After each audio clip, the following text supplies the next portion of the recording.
vous l'avez dit, vous n'étiez pas à Conakry. Les 16 années de votre arrivée à la tête de l'UFDG ont été célébrées par les militants et sympathisants du parti. Mais jusqu'à présent, beaucoup se posent la question, comment vous avez hérité cette formation politique? Comment Bamamadou vous a légué? Est-ce que vous avez consulté plusieurs personnes avant de prendre la décision d'aller vers l'UFDG alors qu'il y avait l'UPR aussi qui était là? Écoutez, alors, lorsque j'ai été limogé de mon poste de Premier ministre dans les conditions que vous savez, sur lesquelles je ne reviens pas, oui. Je suis resté 1 an à l'étranger. Beaucoup de gens m'ont suggéré de faire de la politique. J'avais acquis une crédibilité à l'intérieur, compte tenu justement de mon engagement très fort pour la liberté de la presse, mais aussi pour le redressement de l'économie, que c'était la descente aux enfers. Le taux de change ne faisait que se dégrader. J'ai élaboré un programme de stabilisation de l'économie que j'ai vendu aux bailleurs de fonds qui ont accepté de m'accompagner sous réserve que je puisse quand même faire des résultats. Ces résultats ont été obtenus. J'ai obtenu finalement le programme avec le fonds, le point d'achèvement de l'initiative PPT en novembre 2006. Et puis, finalement, ce qui devait arriver arriva. Parce que j'en avais besoin d'une équipe pour conduire, justement, mettre en œuvre ce programme et pour pouvoir atteindre le point d'achèvement en novembre 2006. Et puis, finalement, j'ai été renvoyé du gouvernement. Je ne veux pas revenir sur les détails de cette opération. Je suis resté à l'étranger 1 an. Beaucoup de personnes m'ont suggéré de faire de la politique, compte tenu de l'expérience acquise dans la gestion de l'État, puisque j'avais quand même fait une dizaine d'années à l'extérieur, compte tenu du réseau que j'avais à l'international et compte tenu de la crédibilité que j'avais acquise dans la lutte contre la corruption, dans la lutte pour le redressement de l'économie. J'ai hésité un moment, je dois l'avouer, parce que je suis profondément croyant. J'ai dit, bon, écoutez, j'ai occupé tous les postes nominatifs. Depuis que je suis sorti de l'université, je suis directeur sectoriel, directeur général, ministre ou premier ministre. Ça, c'est un don de Dieu. Et pendant tout ce temps, je n'ai jamais interpellé pour un acte de mauvaise gestion. Donc, je pouvais me contenter de ça. On m'a offert des postes à l'international. Je ne peux pas revenir sur les détails. Je dis, vaut mieux que je prenne un poste que le président Wade avait négocié pour moi à l'international, qui était un poste important, au lieu de rentrer en Guinée faire la politique. Mais la pression a été forte et finalement, évidemment, j'ai accepté. Donc, je suis rentré en Guinée avec des statuts d'un parti politique. À l'arrivée, à Conakry. Quel était le nom de ce parti? C'est l'ARD, l'Alliance pour la République et la démocratie. Oui, maintenant, à l'arrivée à Conakry. Arrivé à Conakry, oui. Je reçois des offres. Une offre officielle du président Bamamadou qui vient chez moi. Il a dit, j'ai appris que tu veux faire la politique. Mais écoute, ne crée pas un parti, je te donne l'UFDG. J'ai dit, bon, président doyen, merci beaucoup de la confiance. Ils disent, vraiment, si toi tu as le courage de faire la politique, vraiment, ce sera une chance pour la Guinée. Moi, je te donne l'UFDG. Parce que moi, je te connais bien, mais malheureusement, le monde ne te connaît pas. Mais je ferai en sorte que tu sois bien connu par les Guinéens et à travers le monde. Je dis, laissez-moi réfléchir. Des gens de l'UPR, pas la haute direction, viennent me voir, me dire, non, il faut que tu viennes à l'UPR. Je dis, mais comment, qu'est-ce que vous me proposez? Il dit, non, il faut venir, on va négocier pour que tu prennes la direction du parti. Mais c'était quelques individus. Au niveau de la direction de l'UPR, il y avait une ferme opposition à ça. L'UPR, à tort ou à raison, me reprochait d'avoir affaibli le parti au Fouta en défendant le PIP, ce qui n'était pas tout à fait faux.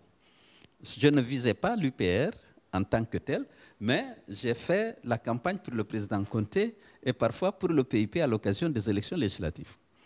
Qu'est-ce que j'avais? Des arguments de taille. J'étais certes au gouvernement, mais j'estime qu'avec Conté, la liberté des citoyens a été une réalité.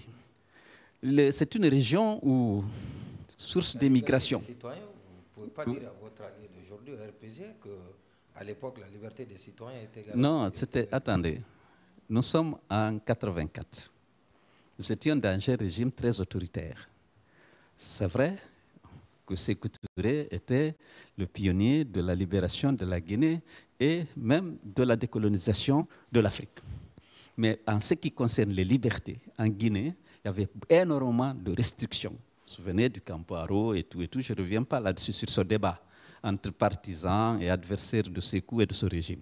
Mais ce qui est vrai, avec Conté, c'était la liberté d'association, avec le multipartisme intégral, la liberté d'expression, la liberté d'entreprise, avec la liberté... réservé aux militants du RPG.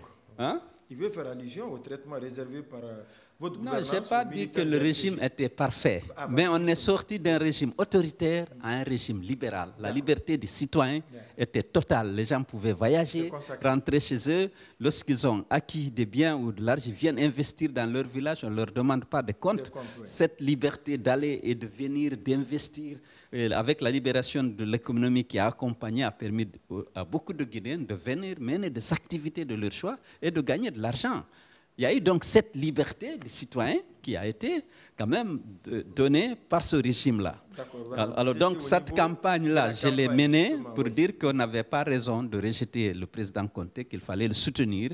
C'est par celui-là que la liberté des citoyens et le développement local même est arrivé. Parce que beaucoup de ressortissants de la région ont construit des maisons, ils ont chez eux, et il y a eu aussi l'effort d'investissement pour le désenclavement des villages, avec les pistes rurales, avec les centres de santé, avec des écoles partout.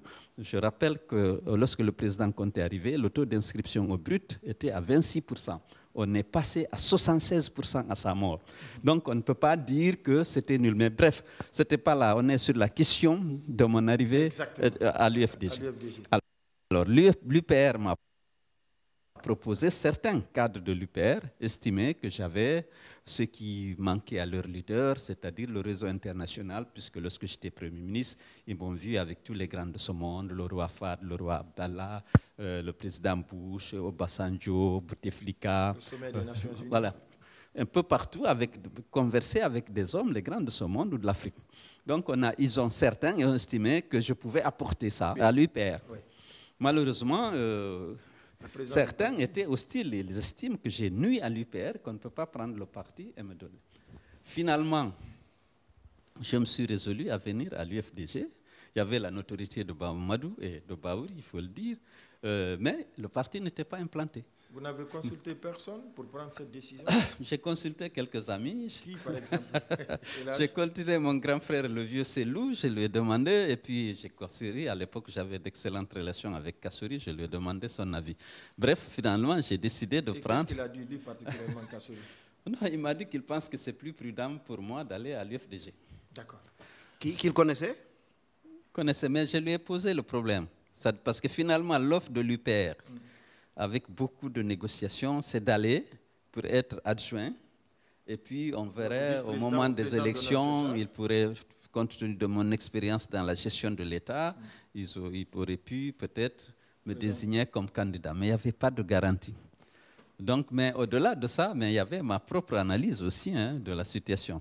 Donc, j'ai pris l'UFDG, j'ai accepté d'aller avec l'UFDG. Et puis, en novembre 2007, on m'a installé en attendant le congrès comme président de l'UFDG. Alors, voilà comment je suis arrivé. Comment j'ai fait de l'UFDG.